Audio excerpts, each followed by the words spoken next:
Everyday blessing, berkat setiap hari. Facing difficulties with faith, menghadapi kesulitan dengan iman. Kisah Ayub. Ayub 1 ayat 21. Katanya, dengan telanjang aku keluar dari kandungan ibuku, dan dengan telanjang juga aku akan kembali ke dalamnya. Tuhan yang memberi, Tuhan yang mengambil, terpujilah nama Tuhan. Pernahkah kita merasa hidup ini tidak adil? Kita sudah berusaha berbuat baik, bekerja keras, bahkan setia berdoa. Tetapi masalah tetap datang.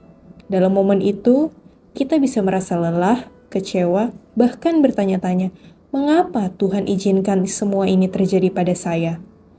Alkitab mencatat seorang tokoh yang mengalami penderitaan jauh lebih berat dari kita, yaitu Ayub. Ayub adalah orang yang saleh dan diberkati dengan harta, keluarga, dan kesehatan. Namun dalam sekejap, ia kehilangan segalanya. Kekayaannya habis, anak-anaknya meninggal, dan tubuhnya sakit parah. Ia benar-benar jatuh dalam penderitaan yang tidak masuk akal. Namun, di tengah situasi itu, Ayub berkata, Tuhan yang memberi, Tuhan yang mengambil, terpujilah nama Tuhan. Meski bergumul dan tidak mengerti, Ayub tetap berpegang pada imannya. Ia jujur mengungkapkan keluhannya kepada Tuhan, tetapi ia tidak meninggalkan Allah. Pada akhirnya, Tuhan sendiri menjawab Ayub, menunjukkan bahwa kuasa dan kebijaksanaannya jauh melampaui pemahaman manusia. Dan yang luar biasa, Tuhan memulihkan hidup Ayub, memberkati dia 2 kali lipat lebih dari sebelumnya. Pelajaran yang bisa kita ambil dari kisah Ayub yakni 1. Iman sejati teruji dalam penderitaan. Iman bukan hanya soal bersyukur ketika hidup lancar, tetapi juga ketika kita tetap percaya di saat badai datang. 2. Allah berdaulat dan tahu yang terbaik. Kita mungkin tidak mengerti mengapa kita harus mengalami kesulitan, tetapi kita percaya bahwa Tuhan tidak pernah salah.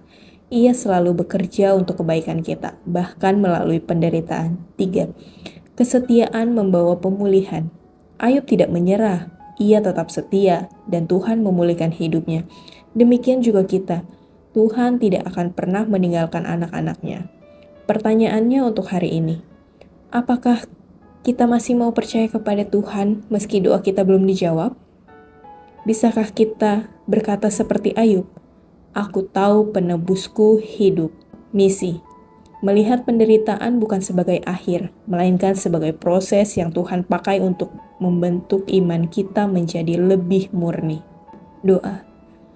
Tuhan yang Maha Kuasa, terima kasih untuk teladan dari Ayub. Ajarlah kami untuk tetap percaya meski kami menghadapi masalah dan penderitaan. Kuatkan iman kami agar tidak goyah, dan yakinkan hati kami bahwa Engkau selalu beserta kami.